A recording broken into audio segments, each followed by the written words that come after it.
When I finished interviewing today's guest, I went downstairs to my husband and said that I'd happily pack up the house and the business and move across the country to work for this guy. It's rare when you talk to CEOs to find that level of passion and commitment to a cause. It's something usually reserved for company founders, not for someone that's been in the same organisation for well over a decade. That in and of itself is pretty rare, particularly in the public sector where CEO turnover can be high.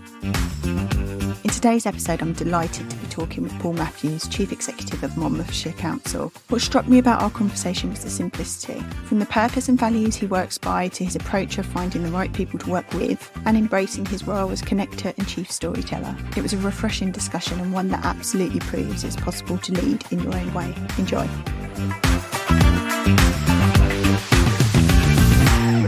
So, sit my Paul, that is my poor attempt of my North Walian heritage coming through. I hope I haven't massacred my greeting there. No, that was absolutely fine. Well done. It's one of very few words that I got taught by my dad growing up. But thank you so much for joining us on the Leaders with Impact podcast. I suppose I want to start by asking you what impactful leadership looks and feels like to you. Gosh, that's a great opener, actually, because there are so many different schools of thought on that, aren't there? All with legitimacy. So what really does it for me? It's a pretty old-fashioned word, but something I always hunt, really. I'm a massive fan of wisdom. Right. You hear a lot in the current day and age about skills, technicals, pragmatism, logic, program, portfolio, all that sort of stuff, which has all got its place. But you know when you sit in the company of someone and you just go, wow, there's something about you, and I'm not talking about gravitas or size or anything of that nature. The most impactful individuals that I come across have got this ability to blend lived experience with a contemporary outlook and usually an understated style. I don't go hunting heroes and stage performers. I love really authentic individuals. When I get to spend time with them, I just know they've done it and they're likely to continue doing it, whatever it is. So it's that blend of deep knowledge, authenticity, and rich storytelling skills. When that meshes together, I find that I tend to go, yes, please. There's some learning here for me. There's something I can take from this. And hopefully that's something that I can take back home to make me better. I love that. It's almost a reframe on the word wisdom, because often people think that means they've got the smarts and they've got to show off how clever they are. But actually, no, it's about other stuff that's just kind of oozes out of them to show the comfortableness. Yeah, I think so. It's got something to do with it. Do you know what? Every now and again in the world, there is a place for bravado, and there is a place for iconography and all that symbology that comes from that. I'm not shy about that. I recognize that in different situations is absolutely necessary. But there's something about the human spirit which really quite engages me. I have the honor of working with amazing colleagues. I work in a beautiful part of the world. I wouldn't choose to be anywhere else. So what is it that can make me relevant? How can I find a home, a position, legitimacy?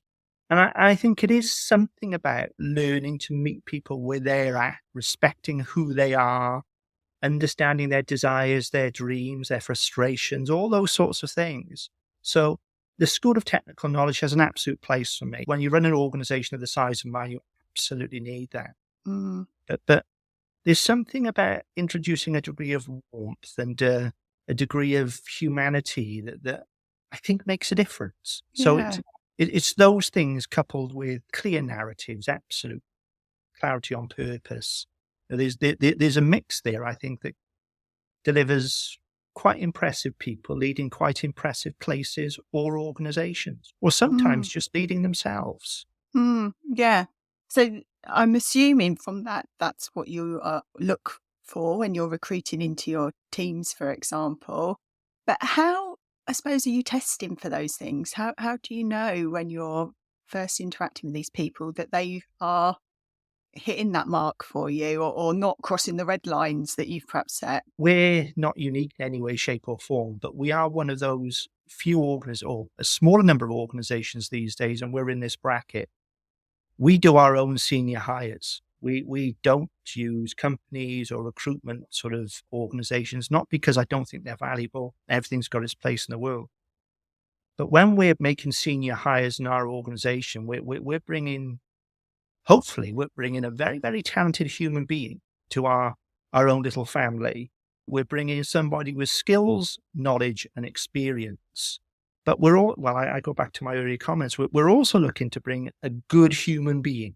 We're looking for somebody that passes that test of 4 o'clock in the morning, the snow's pouring down, we've got gritters in dangerous places. I want somebody that knows how to be calm in those situations, motivational in those situations, but also have a degree of honesty and integrity. So I think over the years, we are one of those organizations that have come to understand that attitude and output are really, really important to us. I don't really mind age profiles in any way, shape, or form. I think we've hired some of the youngest chief officers certainly in public service in the UK today. We've hired some older ones. Diversity really, really matters. But I suppose the holy grail for me is this thing about attitude. Do you really, really want to live public service values? Can you describe in your own words what that really, really means? So when you're looking to assess somebody or be assessed, what's that meta framework that should really matter? Because we are aspiring, it would always be an aspiration, it's not fixed, but we are aspiring to lead a values-led organization. And that means that we need to have a leadership cadre and individuals that really, really get that. The level of technical performance is a given. We expect really, really high standards. There's no way around that. We've got drive, we've got motivation, we've got ambition for our place. But there's something about how we do it and who we are. And one of the conversations we often have as a leadership team is if we were stood on 6 different stages in 6 different countries all at the same time, and somebody says, "Tell us a story of Monmouthshire." We might be using different words, we might be using different delivery styles, but the goal should be that the audience is feeling who we are. They get a sense that we're living our place and our organization, and it really matters to us. So that whole thing about there are times that you get to buy people's intelligence. It's called their brain, but you can't buy their heart. No. And they have to want to offer it. So I think our challenge at leadership level is to create environments, spaces, and a sense of belonging, which encourages people to bring their whole selves to us. And hopefully we're good enough to reshape ourselves to make sure that the space that those individuals need is appropriate. So that whole thing about adaptability, attitude, and taking the time, the upfront time to get to know people for who they are, because it's no good to me if I get somebody that delivers an outstanding performance over a 2 or 3 day period. I need to know who they are so that they're comfortable with us, we're comfortable with them. And I suppose the intersect is values. So what do you do, if I could push you a little further to explore what you might do differently in that recruitment process, say, that does tease out the beyond the performance aspect of an interview? Yeah, sure. Well, I suppose even before you get to the interview process, there's something about how you position your brand, isn't there? It's a tough recruitment market in the current day and age. Some people can and choose to compete on sort of salary wage level. We can't be one of those. We're not an organization of that size. But that's okay, because we've got other things that we think that more than compensate for that, including, which we might want to explore as we go on, there's something that sounds very light about culture, but it's not light at all. It's the work of leaders every minute of every single day. So there's the vibe of the place, the feel for the place, access to senior leaders, first name terms of the organization, the spaces or the sort of spaces that we create that people can work from. The centerpiece of our organization is trust. If somebody is prepared to gift us a huge portion of their life, because that's what people do when they come to join us, we have to be prepared to give them the space that gives them the best chance of being outstanding. It took me years to work at my job, and then I sort of worked it out. It's really about creating conditions which enable people to be brilliant. And those conditions have to be fluid. So we invest a fair bit of time before we get to a recruitment process in making sure that people understand what they're coming to, because our sort of organization won't suit everybody. And that's absolutely fine. I haven't got a problem at all with that. When we interview, when we hire, we are trying to sort of ask about the whole person. If you've got caring responsibilities, that's absolutely fine. We love you. If you've got young children, that's absolutely fine. We love you. If your washing machine breaks down more often than not, equally, that's absolutely fine. We love you. If you want to be on social media doing things during the day, we don't really care about that, because you're probably going to be thinking about work in some way, shape, or form when you're at home. So that thing about trusting and making an effort to position our agenda whereby we only employ adults. We expect people to act like adults, and they should expect to be treated like adults.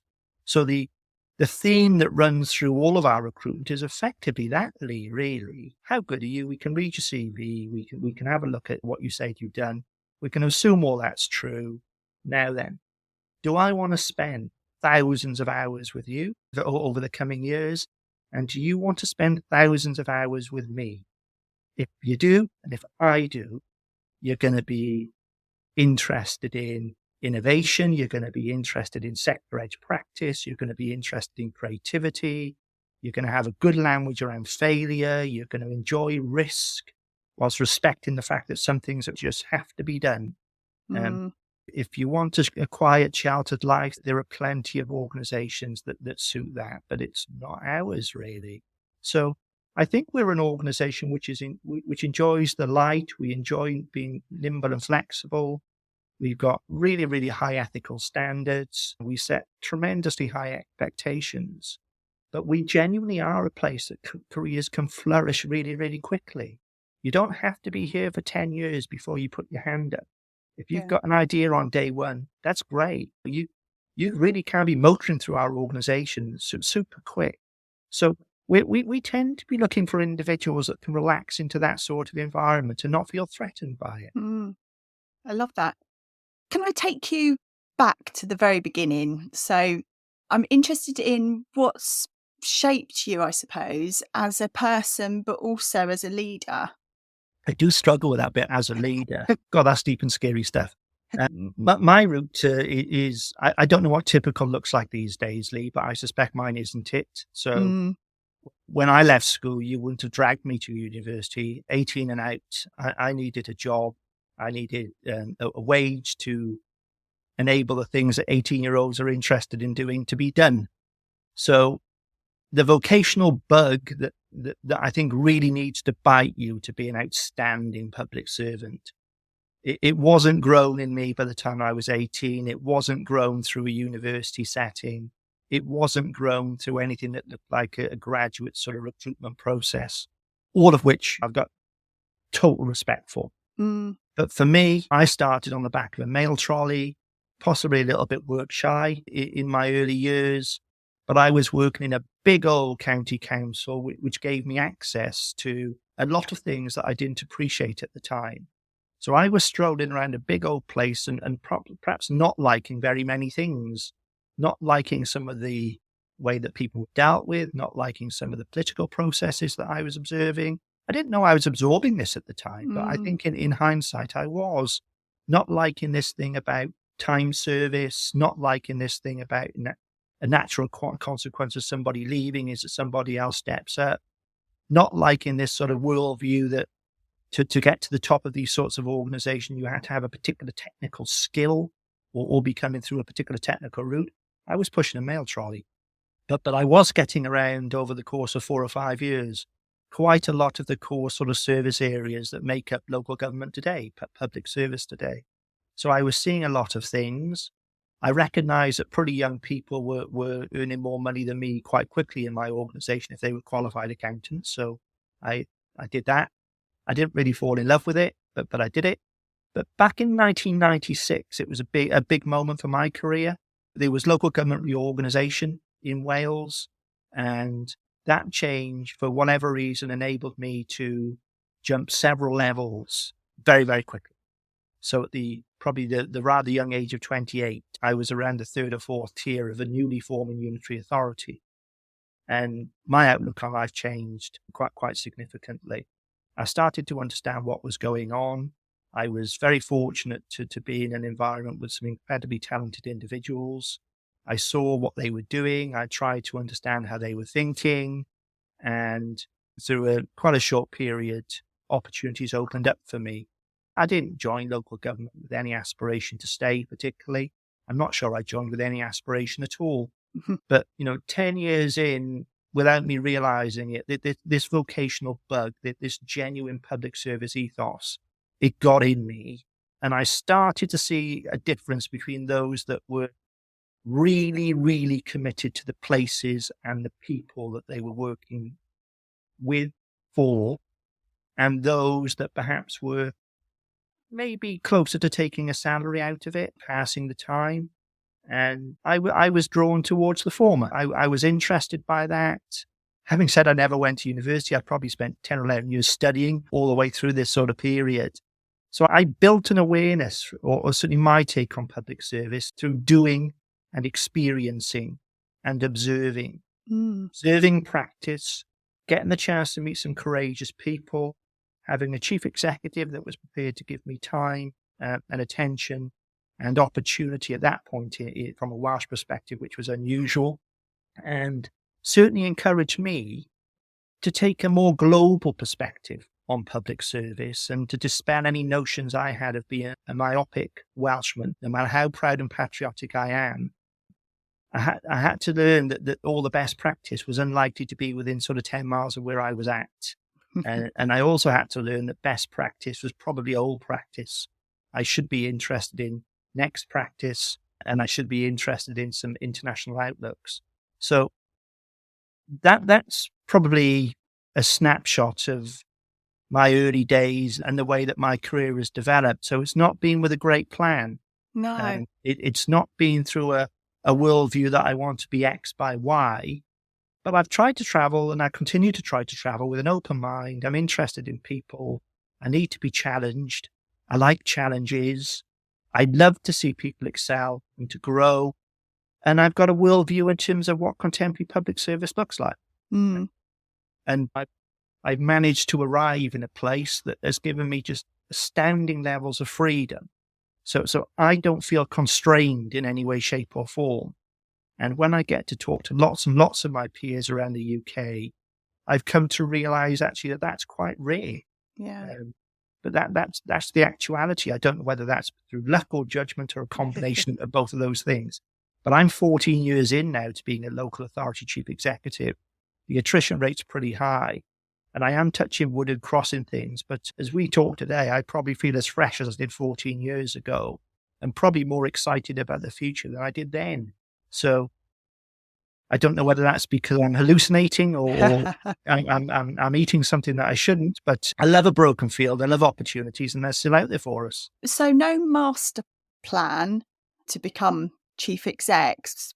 So what attracted you to take that path, I suppose, in that direction? Well, when I joined then what was a new Torfaen County Borough Council, which is an organisation that ultimately I became deputy chief executive of before I came to Monmouthshire. It's a valley organisation, and there were just some outstanding people that came to that organisation when it was in its genesis. And I started to observe how people towards the top of the organisation really were having a pretty direct impact on not just the lives of individuals that worked on payroll, but I started to have a greater appreciation of the impact of what councils really do and how they touch lives of people and just how many. And I liked that.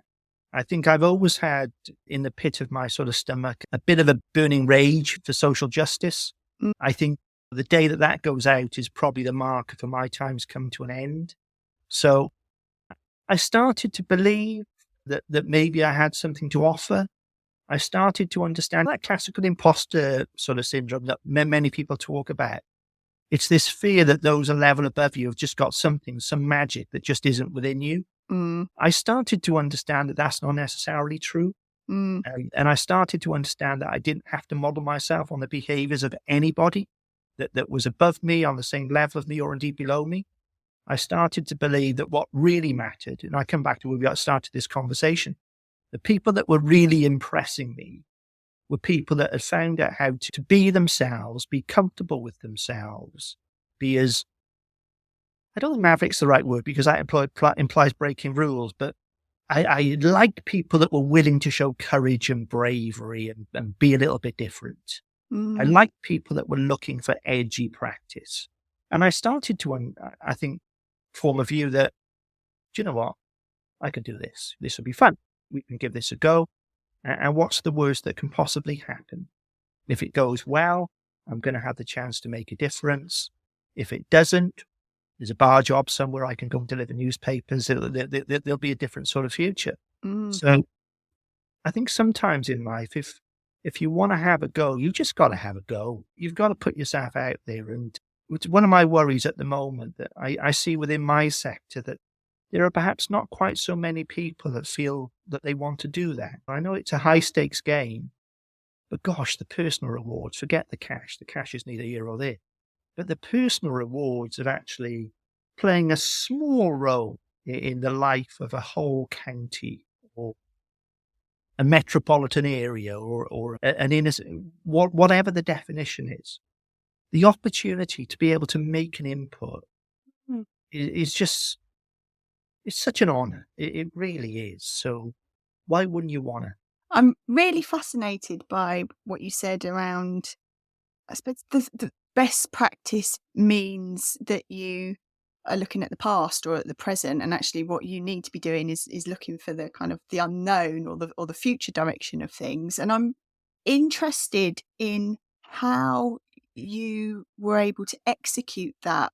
I suppose I'm making an assumption that not everyone feels so comfortable with the sense of the unknown and will seek comfort in best practice and what's already been done. So did you face some resistance? How did you overcome it to start to lead in the way that you wanted to? Okay, well, if I answer that from my point of arrival in Monmouthshire, Mm, it's a false point in so many ways because you're building your outlook on yourself and your talents from the day you're born, aren't you? So yeah. it's all a build, and you just got to keep building and reinventing all of the time, really.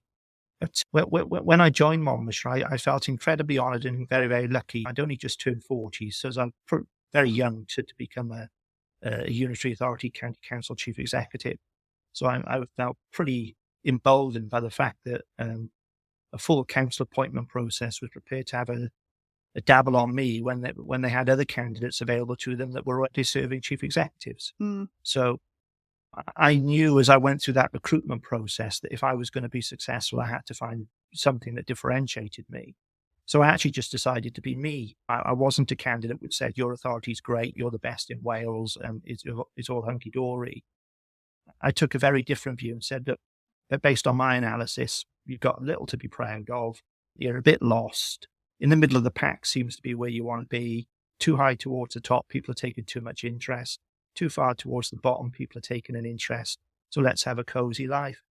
And to be fair, I've got to say to the politicians then that they sort of got it. And when they offered me the post, the cabinet called me back the following week, and I thought, well, now I'm going to get the real rules. But when they called me back, I was just amazed. They said, look, do you know what? We loved the way you interviewed. You delivered us a very challenging agenda of change. And we're not sure you understood everything that you were talking about, but we think you were our best bet, which is why we've chosen to go with you. So for the next 3 years, we'll sponsor you, we'll support you in absolutely anything that you want to do. We'll give you that support and cover as a cabinet. There are only 2 rules. You have to be accountable and you have to be prepared to give account. Different things. And I particularly like the give account piece because it talked a storytelling narrative. So that was a great start. The organization itself had many deficiencies, but at its heart, it had outstanding officers, really fantastic people who just needed to be shown the light and given a chance to grow. So there are a whole bunch of symbols of change that we worked through. We took doors off. I worked on landings rather than in offices. I pulled chief officers, corporate directors, call them what you will, out of their little empires. And we became really, really clear that the strategic leadership team of this organization was a team. They were going to live together. They were going to be together. And their primacy was going to be to each other. So that thing about alignment and clarity was, I think, really, really important to me. But very, very quickly, we started to develop a narrative about, look, do you know what? Coasting's not the right place. And that's not what we're here for. The general public deserve better than that. And we're going to spend 95% of our time talking about the people of Monmouthshire, the communities of Monmouthshire, the towns, the villages, the hamlets, not about what's going on within our walls. We knocked our county hall down, and actually Monmouthshire wasn't based within Monmouthshire. So we had the whole opportunity that presented about bringing the council home.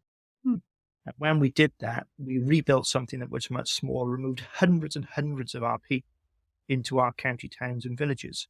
We wanted to be in touch with the street. We wanted to be empathetic with our place. We really wanted to know what mattered.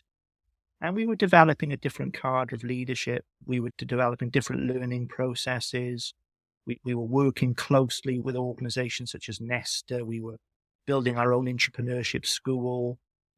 We were doing things which were trying to encourage people to think differently and more broadly and start to have a better understanding of their capability, the positive impact that they could have as individuals, but how that could quickly ramp up if they were to start to see themselves as a cadre. So we had a whole bunch of sort of symbols. We had a program of change. We went to agile working 8-9 years ago, not hot desking, agile working, very, very different thing. The DNA of our agile working was all trust. We started to talk about contribution, my role to ensure that you're clear on the contribution you make, whether you deliver that from Canada or Zimbabwe or in a more typical office space. If the contribution gets delivered, we can have a conversation about everything else. So we did try to open sort of things up. We tried to stretch people. We did start to venture a lot more out of our little part of the United Kingdom and travel in numbers to other places. We were really interested in experiential learning. And we learned a lot from a number of the endowments that tend to be London-based. There was a narrative about a different future. I wanted to be part of a council that was exciting. I wanted to have colleagues that smiled. I wanted people not to worry about coming into work on a Monday morning. I wanted that sort of exploration for sector-leading practice. We needed to understand what innovation was all about. It really isn't pink and fluffy. There's a disciplined process to it. So we needed to learn about prototyping. We needed to learn about how you built minimal viable products. We needed to learn about what the good discipline around piloting was. We needed to practice the word fail. It was unusual, but I've said it several times in our cabinet and council meetings over the years. We failed at this, we failed at that. And we've had a bunch of politicians here who have been really bright enough to understand that there's not a company anywhere in the world that's achieved 100% success in converting innovation to product, to market share. So if the brightest, best resource companies in the world can't achieve a 1-to-1 ratio, what chance us? So if we were going to back a creativity, innovation, community animation program, we had to be prepared that it wasn't going to work every single time. And to have the cover from elected members with regulators at times, inspectors at times, to say, do you know what? This might be a different approach to risk. We're not claiming to be better or worse than anybody else, but we are going to cut our own path. And we've had the sponsorship here to have a consistency around that. And consistency doesn't mean we've always done the same things. That's certainly not the case. But there's something about creating an environment, isn't there, in a culture which gives yourself the chance to fly. It doesn't happen by luck. It doesn't happen by magic. It happens by graft and consistency. But I've been fortunate enough to have that here, which is why I've stayed. And the whole piece around how you develop and nurture a culture and the examples you've given demonstrates it's not an overnight fix that often people think it is. It takes a lot of time and trial and error and all of those things. And it never gets to a level where that's it, our culture's set. It's a constantly evolving thing. What's been your biggest lessons as you've gone through that and you've started to build the culture that you're seeking as a CEO? Probably a couple of things. I often describe Monmouthshire County Council as a small council, right? But we're still over 4,000 people. So we're probably close to a third of a billion in turnover, if you describe it in commercial terms. God knows what our balance sheet would be if you validate it in commercial terms. So we are a big entity. There's no doubt at all about that.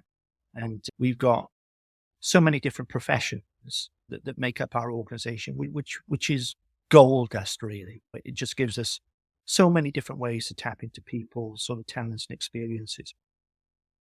The challenge is aligning that. Certainly, I've worked in organizations in the past that have got more missions and more visions than I keep track of, and a big pile of documents to prove it. What I think continues to be important for us is that we don't have that. We don't have it. We don't have a vision, and we don't have a mission. We took the view that our mums and dads wouldn't understand that. They would understand purpose. So our organization's had one clear purpose statement for as long as I can remember. Doesn't matter what it is, really, but we've had one. And the necessity, I think, Lee, for alignment and clarity is everything. I think it's too wishy-washy to say we're big and we're complex. That's not good enough. That's not good leadership. So clarity and alignment around a purpose that makes sense to our context has been really, really important. And people like me and others taking a disproportionate amount of time to tell the story. We'll turn over 4, 5, 6% of our colleague base in any given 12 months. That's great news. It usually people leave us for tremendous reasons, promotions and other things. But you aggregate that over a 5-year period, it's probably 30% of your workforce or colleague base that's turned over. That's 30% of people that don't know where you started 5 years ago. It's very, very easy to forget that. So we never forget that. So when people join us, the most important thing to me, probably the most important part of my job, is meeting out every single person that joins our organization on an induction process. We talk to them, or I talk to them about why I'm here, what matters to me, what our purpose is, where it came from, our values, what being value-led really, really means, and our very, very small set of priorities. One of the commitments that I gave to the elected members when they appointed me was that I would commit to making them international class in anything they want to be international class in, but they could only choose 3. They couldn't have 4 or 5. They could choose 3. And that I found has been a good discipline for our organization because it enables us to really genuinely understand what opportunity cost means. What are you prepared to forego to deliver on these 3 things? Remind yourself as a politician why you came into politics, what you want to tell your grandchildren about, what you said, the stories you want to tell when your time has passed, about what you committed to. So that thing about introducing emotion into the organization, that thing about being clear on purpose and taking the time at the most senior levels, hierarchical senior levels, to tell the story, be the story, live the story. And you can't require individuals to listen, but you could hope they will. And if our recruitment has worked, and if our move towards attitude-based stuff has worked, if you're turning over around 30% of your organization every 5 years, where's the tipping point? It's certainly not 50%, is it? It's a much lower number than that. So this thing about it takes forever to shift a large, complex organization, I've never believed. I think you can do it quicker. And if the people that leave you, they're leaving you for great future opportunities. We do have a narrative here that the way somebody leaves is more important than the way they arrive. The holding on to relationships, holding on to friendships, almost having an unofficial alumni, which reinforces our sort of our thirst for new knowledge and different experiences. It's just useful, really. But more than anything, if you care about it, if you want to do better, if you remember that it takes less energy to smile than to frown, if you can't do good, certainly don't do harm in any given day, I think you sort of create the chances that give you opportunities, really. I think my learning is, certainly as a chief executive, you can't delegate culture. You just can't. You can't require something to happen. Certainly if you choose to hang around a place or survive in a place as long as I have, maybe it's because I haven't tried hard enough, I don't know. But if you're going to be here in any place for a period of time, you start to feel it. I feel the criticisms that come of the county of Monmouthshire, let alone the council. I feel very defensive and protective towards it. So that brings a whole new discipline in making sure that I don't become closed. The need to refresh and renew and set aside some things that were contemporary 3 years ago and go again. It's always important stuff. One thing I've been really struck by before we met today was how visible and engaging you are on social media, and your passion for your organisation and your place in Wales, but also more widely the kind of conversations you get involved in.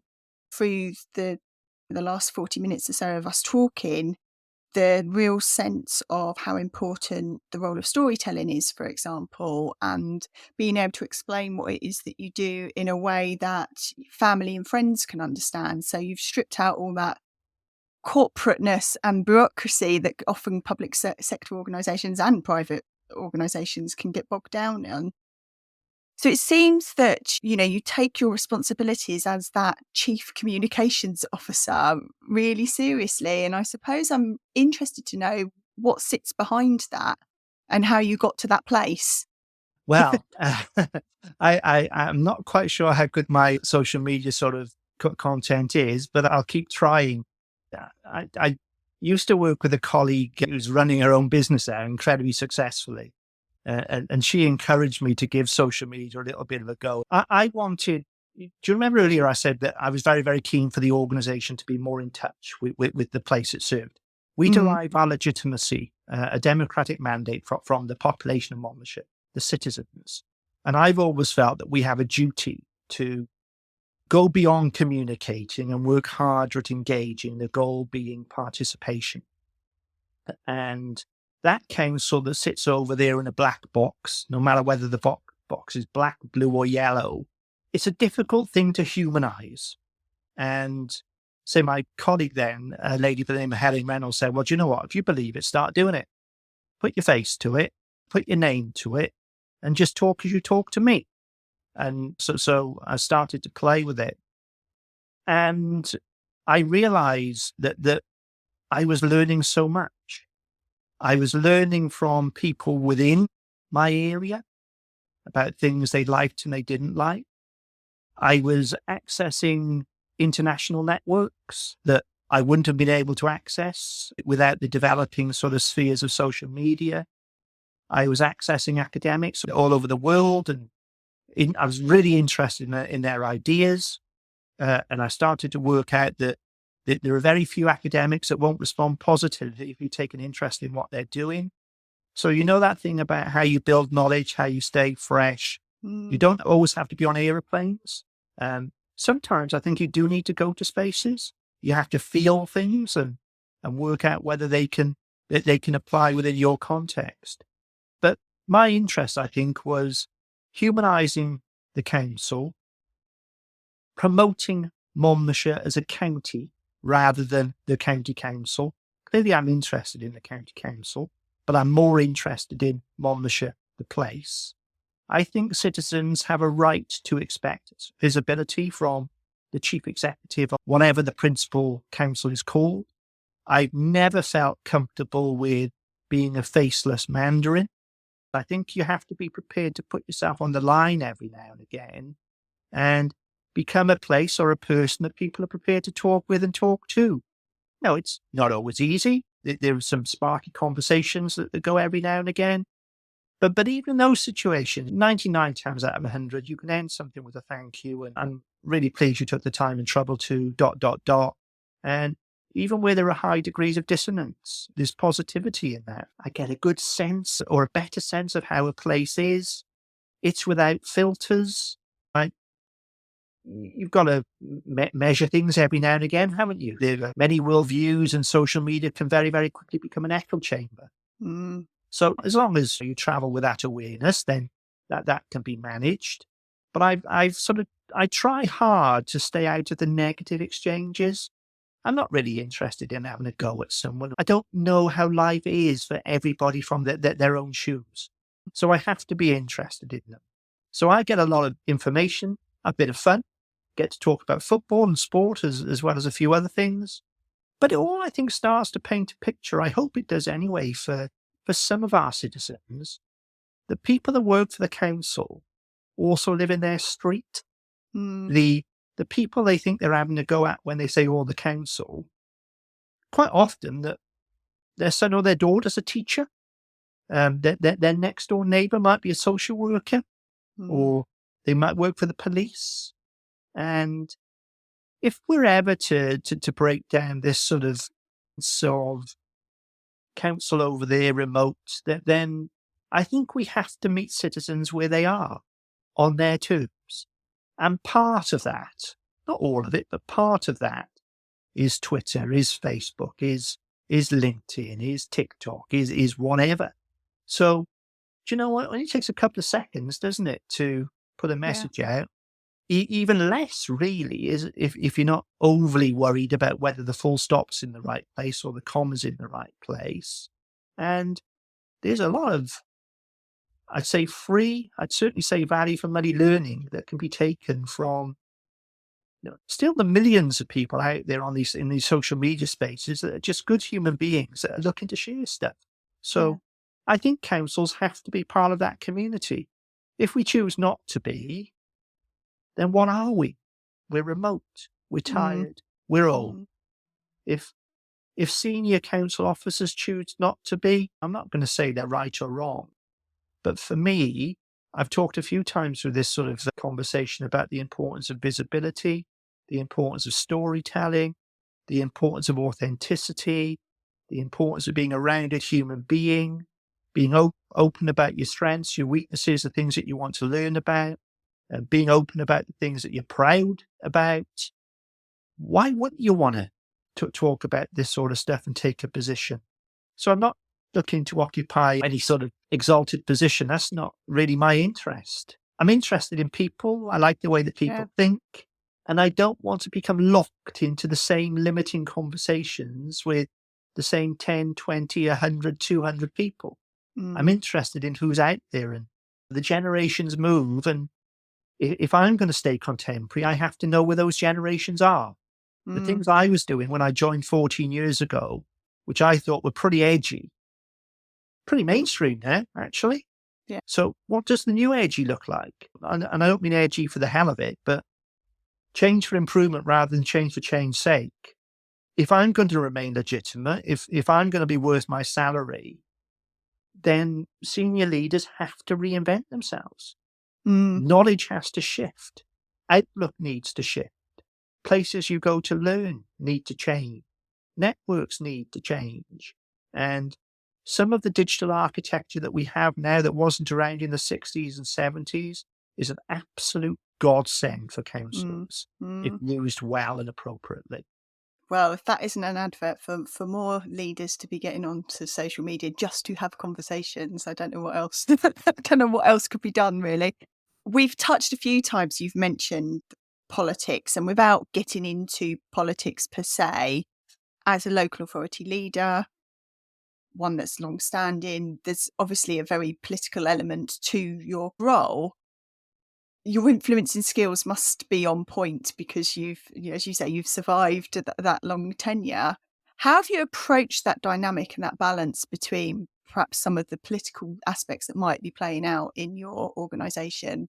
Well, one of the joys of my job actually is that sort of the political side of the organisation. Very, very clear to anybody listening, if there's more than one of you, I'm not a politician. I've got no ambition to be a politician, and politics isn't what I do. But actually being politically aware, having a nuance around it and awareness is important, because a significant part of my working week is spent on the interface between the world of politics, officialdom, and community. And to do my job anywhere near well, you have to continually balance these interests. And it's not always easy, but it's not always hard. I've had the joy, because I've been around the block a few times. I've worked for Labour majority councils. I've worked for coalition councils of different colours. I've worked for Conservative majority councils. So I've experienced every shade, I think, of politics. And what I've always been impressed with is, I think that, well, this is based on my experience, the overwhelming majority of people that become councillors in the places that I've been become councillors because they want to change things and for things to improve. They care about their place. They really do. And they get a bit of a bum rap, actually, in many respects.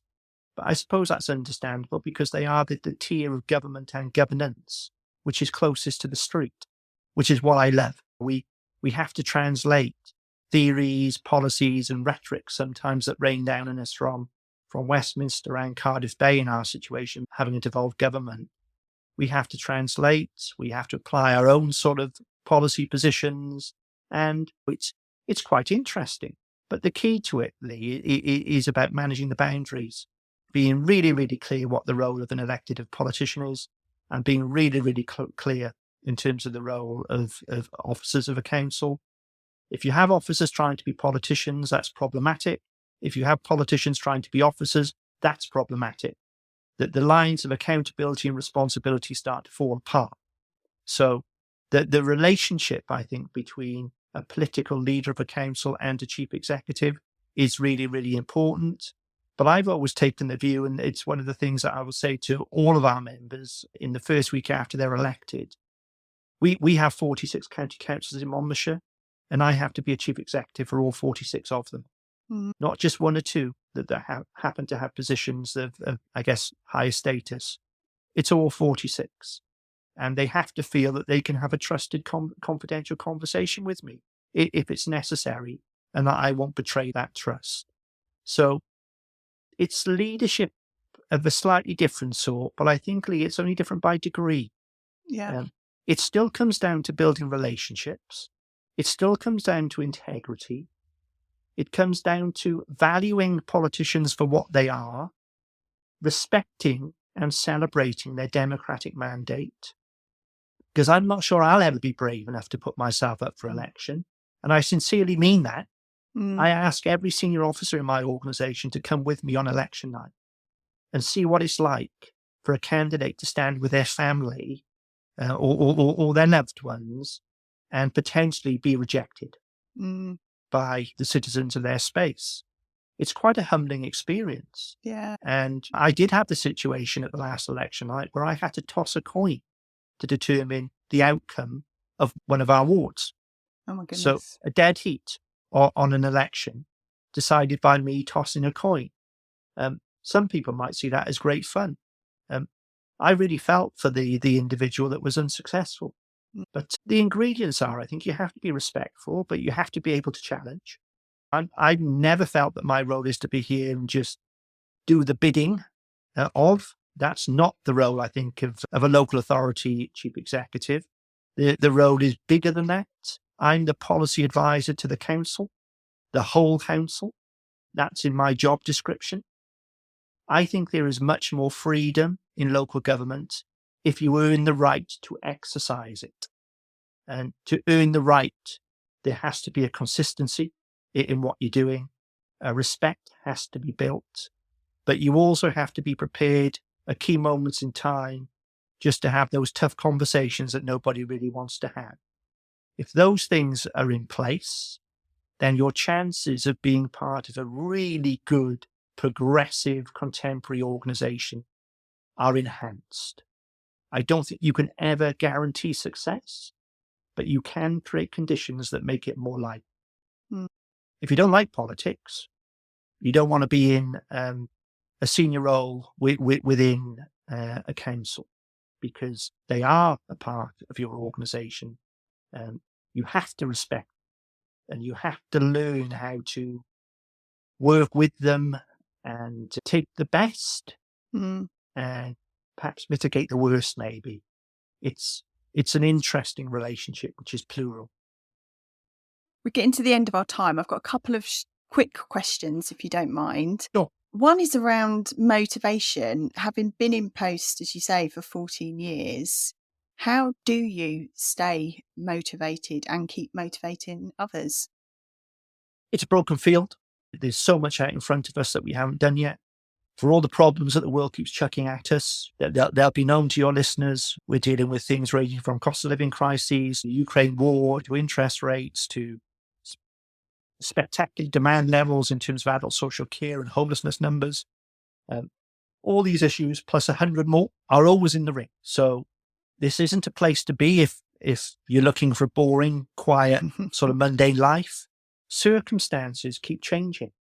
Goals and aspirations keep changing. The human race keeps discovering new things. I don't yet know what AI and local government will look like in 5 years' time. 10 years ago, I didn't think that perhaps climate change, the oceans would have made it to be as mainstream as they are now. When I was appointed to be a chief executive here, I didn't think I'd have to have the knowledge of phosphates and things of that nature that currently sit in all of the major rivers of Wales in the way that I now have to. I didn't think I'd need to understand the food system in the way that I had to. I didn't think that we would be seeing the extreme weather events that we continue to see. I didn't think that I would have had to play my part in leading an area through a pandemic. And actually, coming back to one of your earlier questions, the time spent in building trust and identity on social media paid off during a pandemic, when people were looking, whether they were wise or not, for a voice and a face they felt that they could recognize and trust. So sense making. So for everything that I've had the opportunity to play with so far, there's so much more that I haven't. The organization keeps moving, the people keep changing. We've got major challenges at a societal level that I don't know the solutions to yet, but I'm not ready to watch somebody else work them out. So the world just keeps spinning. Things keep changing, and you have to take care of yourselves in these roles. You know, the whole thing about sort of physical wellness, emotional well-being, preparedness. We've talked about values. We've talked about clarity. We've talked about the importance of bringing great people to your organization, and even when they're not in your organization, sticking great people around the margins of your organization. The whole rubric keeps moving. And if you're not deriving energy from that, and if you feel the moment has come where you can't add energy to that, then it probably is time to step aside. But I'm probably more excited about public service now than I was when I took this job. There's so much more to do. The challenges are bigger, but the impact we can have is also so significant on individuals that otherwise would have, I'm certain, a lesser life. So, the motivation for me is still there. That burning rage of social justice that I talked to you about earlier in the pit of my stomach is still there. And I haven't yet had a day when I haven't wanted to come in. So as long as I feel free, and as long as I've got a political environment which encourages me to keep mobilizing an organization to play its part insofar as we can, I'll continue to be really, really happy to do my bit. So my final question, what's the one piece of advice that you would give to someone that's aspiring to be a chief executive that isn't the things that they get taught in the leadership schools and the stuff that isn't taught to people? What would your advice be? I think my advice would be, it almost comes back to this overused word these days, which is authenticity, but it really is, lead from a position of who you are. It has to be who you are. But be open to changing who you are. Be open to personal growth. Personal growth lives in a place where you're able to balance the highest levels of challenge with the highest levels of support. Too much challenge, stress, distress, you're lost. Too much support, go to Glastonbury. Be a hippie. Do whatever you want to do. But the very best people that I think I've come across set themselves the highest standards. I'm not sure there's anybody on this planet that could hold me to account to a higher standard than I hold myself. Now, to achieve that, I have to be myself. And I don't like people that feel as if they have to trade themselves out. So Lead from a position of who you are. Be open to personal growth. Challenge yourself to reinvention, because otherwise you'll become a very dated leader incredibly quickly. And don't accept that you have to sacrifice relationships to get to the top. Because if you do, the top probably isn't worth it. Leading has to be a part of your life. It cannot be your life. I think that's the perfect note to end. If people want to continue to be inspired and follow your conversations, engage, have conversations with you on social media, where can they find you? Twitter is at Paul Matthews 67. Yeah. LinkedIn, I think it's just Paul Matthews. There's no intermediary between me and the world. Unfortunately, if you do reach out, you get me. Well, diolch yn fawr. Wowie. Thank you so much for your time. It's been a brilliant conversation. If you enjoyed this episode, please let me know on Apple Podcasts or on your app of choice, and drop me a line over on LinkedIn. You can find me at Lee Griffith. I'll be back with the next episode in 2 weeks' time. So in the meantime, remember to sign up to my newsletter at sundayskies.com to get notified of new episodes, guest appearances, and further insights on how to lead with impact. Until next time.